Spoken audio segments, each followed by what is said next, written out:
Estamos de vuelta ya en Noticias Express. Esta semana se conocieron datos bien interesantes que reveló la encuesta CADEM respecto a la forma en la que los chilenos abordan el tema del cambio climático.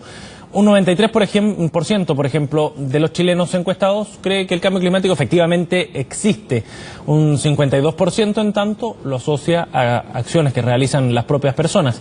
Y hay bastante esperanza todavía, porque más del 60% cree que es reversible todavía el cambio climático y que se puede hacer algo al respecto. Vamos a conversar sobre esas cifras. Estamos con el director de la Agencia de Sustentabilidad y Cambio Climático de la Corfo, Giovanni Calderón. Gracias por estar con nosotros. Bienvenido. Gracias a ti, Sebastián y a CNN por la invitación. Giovanni, estos datos de la encuesta CADEM nuevamente nos llevan a pensar respecto a la forma en la que Chile está abordando este tema. Desde la perspectiva ciudadana, al menos, hay preocupación sobre el asunto y hay, además, interés, pareciera, por resolverlos. ¿Qué es lo que reflejan estos números respecto a lo que puede hacer Chile, también a la posición que puede adoptar Chile en el combate al cambio climático?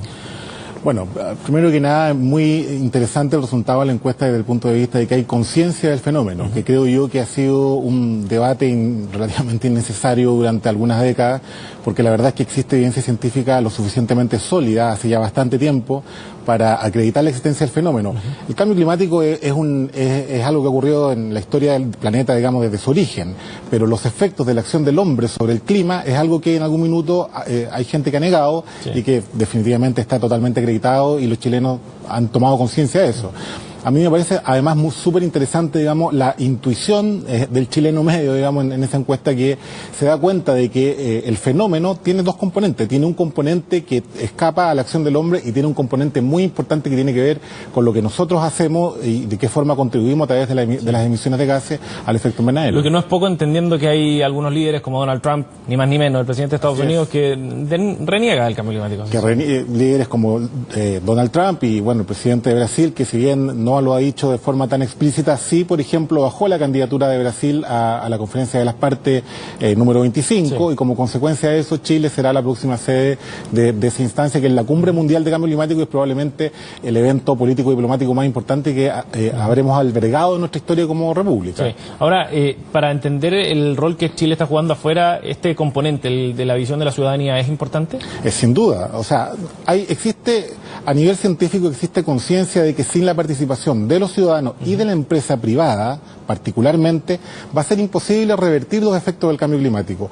Los estados pueden hacer muchas cosas, pueden regular, de hecho tienen empresas que pueden a su vez realizar acciones de mitigación, pero definitivamente el grueso del problema está radicado en la forma en que nos transportamos, en la forma en que producimos nuestra energía, y eso depende mucho de las personas y del mundo de la empresa privada. Por lo tanto, el hecho de que en Chile haya conciencia del fenómeno y de que además haya interés de la ciudadanía por el tema es sin duda algo que nos pone de alguna manera, y de hecho estamos en algunas temáticas a la vanguardia. ¿Cuáles, por ejemplo? Por ejemplo, en electromovilidad. A mí me tocó escuchar a Niklas, no recuerdo el apellido, es un apellido raro, digamos, nórdico, que es el encargado de los temas de electromovilidad en Naciones Unidas, que decía Chile y Costa Rica son los países que, entre paréntesis, esta COP se realiza muy estrechamente con Costa Rica. Ahí va a ser la pre-COP, el encuentro previo a la conferencia de las partes que será en Chile.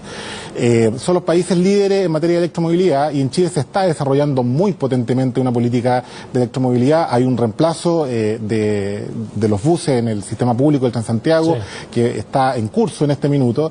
El presidente además ha anunciado el ingreso de nuevos buses eléctricos al sistema de transporte público, y acaba de inaugurarse una compañía privada acaba de inaugurar una red de recarga en la parte central del país, que es muy relevante para efectos de poder ir avanzando en el reemplazo del consumo de hidrocarburos para la generación de energía, particularmente en el transporte, porque los dos grandes contribuyentes a la generación de gases de efecto invernadero son la generación de energía a través de las termoeléctricas, ¿cierto?, sí, y el transporte y la logística.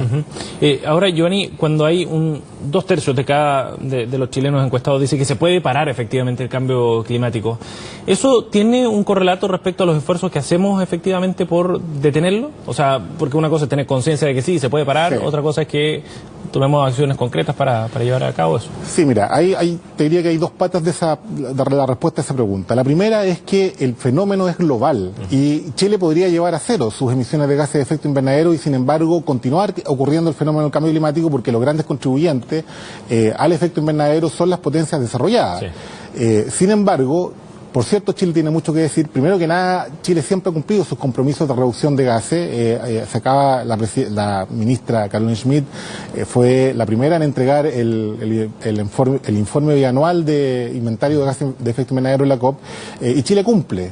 Y vamos a seguir cumpliendo y probablemente vamos a llegar a una materia energética descarbonizada, por ejemplo. Pero necesitamos naturalmente de que este sea un acuerdo global, como ocurrió, por ejemplo, en materia de emisión de gases refrigerantes para el problema de la capa de ozono.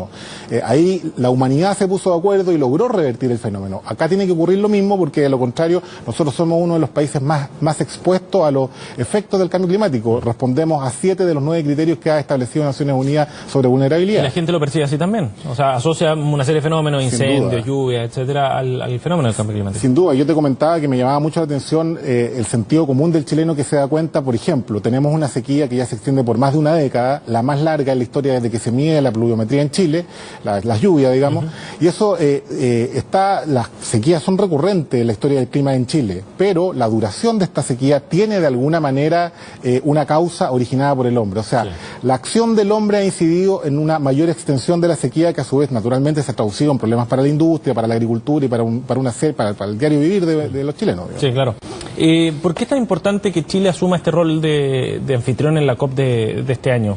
Que no, por lo que me contaba, no se sabe si se hace en diciembre o en enero del próximo, pero por esta fecha, digamos. Sí, efectivamente, bueno, primero que nada es un privilegio, porque estamos en un momento de la lucha contra el cambio climático que es crucial, que es clave. Venimos llegando de la COP24 en Polonia, donde se estableció el libro de reglas y donde quedaron temas pendientes, temas relevantes, como por ejemplo la forma en que se va a regular el mercado. Recordemos que el tema de los bonos de carbono, que tuvo su origen en el protocolo de Kioto, de alguna manera quedó paralizado y fue un sistema que, si bien funcionó en un primer momento, finalmente no llegó al efecto que se pretendía. Por lo tanto, se están replanteando los fenómenos, los procedimientos financieros y de mercado, digamos, para poder enfrentar también desde ese punto de vista el fenómeno del cambio climático. Y ese, que es un tema relevante, se va a tratar en la COP de Chile. O sea, estamos en un momento muy importante en la lucha por el cambio climático. El Acuerdo de París entra en vigencia el 31 de diciembre del 2020, el 1 de enero del 2021, digamos, cuando se termina el protocolo de Kioto, y por lo tanto el momento en que se realiza la COP en Chile es un momento crucial. Yo creo que los chilenos tenemos que tener conciencia del privilegio que significa poder realizar ese cambio climático, poder tener ese encuentro mundial sobre cambio climático y poder tener a las personalidades mundiales más importantes sobre la materia en nuestro país. Ahora, desde el punto de vista diplomático, político, a nivel internacional, nos sitúa como un actor importante, pero ¿qué capacidad tiene Chile de incidir efectivamente en esas políticas? Mencionando o tomando como base el argumento que usted entregaba respecto a cuánto contamina Chile en proporción a otros países. Bueno, esa es una súper buena pregunta, porque hay mucho desconocimiento de cómo se llevan adelante estas negociaciones. Hay que pensar que el resultado de las COP, de las conferencias de las partes, es un documento. Y es un documento normativo que se acerca más al derecho que a un estudio científico. La gente piensa que acá está todo relacionado con la ciencia, pero la verdad es que son normas, son reglas que establecen los países para relacionarse entre ellos. Bueno, efectivamente Chile en las COP en general tiene una participación bastante limitada. ¿Por qué? Porque está inmerso dentro de otro grupo que es AILAC, es América Latina y el Caribe, donde no está Brasil, no está Argentina, no está México, que están en otro grupo. Y ese grupo AILAC a su vez forma parte de lo que se llaman los países del anexo 2, que son los no desarrollados, o sea, el G77 más China. Y ese grupo negocia con el otro grupo de países desarrollados. O sea, estamos hablando de una capacidad de incidir en un texto final que es relativamente relativa. Pero cuando pensamos en una presidencia de la COP en Chile, bueno, tú ya tienes incidencia en la tabla, tienes incidencia en la forma en que se desarrollan las negociaciones, van a ser chilenos los que van a, de alguna manera, coordinar las conversaciones, y por lo tanto la incidencia que va a tener Chile en ese texto final va a ser mucho mayor de la que hemos tenido hasta ahora. Bien, Giovanni, gracias por haber venido a conversar con nosotros esta tarde. Muchas gracias a ti, Sebastián. 2:42, vamos a la pausa y volvemos con más aquí en Noticias Express. Esperemos.